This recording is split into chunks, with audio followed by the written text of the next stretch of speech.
One of my favorite stories of the Bible involved Gideon and his army taking a sip of water by a nearby brook.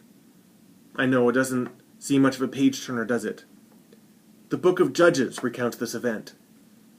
At this point in their history, Israel is being led by Gideon as they try to claim possession of the promised land, an act which often brings about war from the surrounding nations. In this particular event, Gideon and his army are about to battle the Midianites. Now, the Midianites are a much larger nation, and so it stands to reason that they have much larger of an army. Even with 32,000 troops, Israel would be vastly outnumbered. As the day of battle draws near, God comes to Gideon and says, "You have too many men for me to deliver Midian into your hands. Announce to the people that anyone who trembles or fears may turn their backs and leave." Now, I've never been to war, I've never been to battle, but I imagine that an announcement like that would not inspire confidence in the troops, nor would the fact that 22,000 people begin to pack their things. 2/3 of the army begin to leave. And those 10,000 troops that did not tremble or fear, well, now they are. It's at this point that the story for Israel seems to go from bad to worse. Because God comes to Gideon again and says, "You still have too many men. Take them down to the water for a drink, and I will sift them for you." One by one, the troops come to take a sip of water, and the Lord directs Gideon to divide them based on how they drink the water. Those who kneel down to take a sip of water are to stand on one side. Those who lap up water like a dog are to stand on the other. 9,700 people kneel down to take water. 300 lap up water like a dog. Now, which group do you think God directs Gideon to choose? That's right, the lappers. You know, it's difficult to understand why lapping up water like a dog would be so significant. But there's a couple things that we know. For one, the Israelites understood dogs to be wild, scavengous beasts. Scripturally, there is no positive reference to a dog anywhere in the Bible. Israel had no understanding of Lassie or Toto or that German shepherd from The Littlest Hobo. No, dogs were unlovable beasts to be avoided. And so the implication is that these 300 lappers would not be the cream of the fighting crop.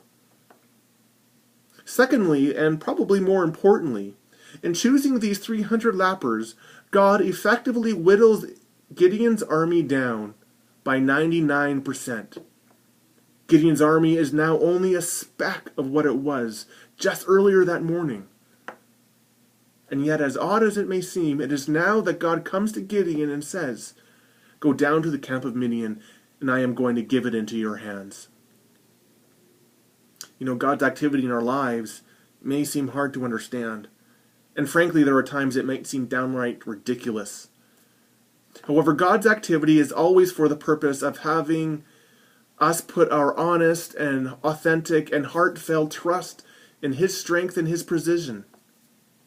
God initially tells Gideon that his army is too strong because, quote, "You may boast against me, that your own strength has saved you." Well, with an army of only 1% strong, Gideon has no choice but to rely on God, and the army can do nothing but enter into battle, trusting and relying upon the God who leads them and who would fight for them. You know, could it be that when God does the unexplained, or the unconventional, or even the unabashedly weird in our lives, it's because He is trying to lead us into a space of trust and reliance? You see, what sometimes hinders our faith is not the unwillingness to enter into the places where God leads us, but the oft too prevalent attitude of self-reliance and self-mastery. While we may take the steps that God wants us to take, we do so in our own strength, in our own power. We see our life of faith as lived by our own understandings and our own might. But if that's the case, can we actually say that we are trusting in God? It's this that God says is boasting against me. You know, the fact is, God has given us amazing promises in regards to how we are to enter into our future. God has promised to empower us. God has promised to strengthen us to meet the challenges and temptations that we will inevitably face.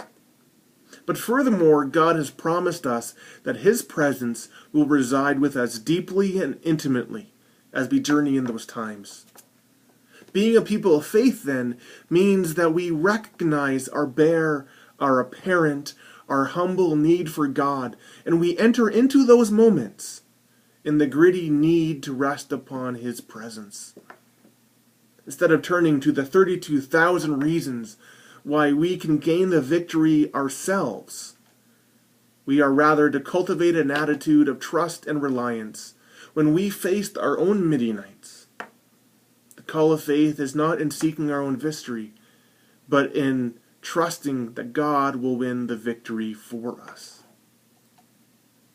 It can be hard to try to muster whatever strength that we need to fight our battles. The attempt to bring about our own victories based on our own stratagems and strength can be exhausting, and it leaves us both anxious and tired. But what freedom!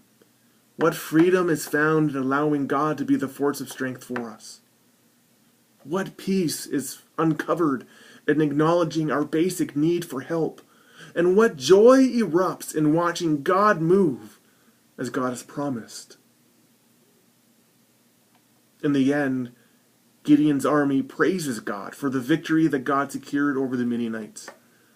When we embrace our need, not just for God's guidance, but for His strong presence, then we will truly begin to live our lives in humble trust and reliance. And then, like Gideon and his army, our lives too will be transformed into places of ceaseless praise for the great and glorious things that God does for us.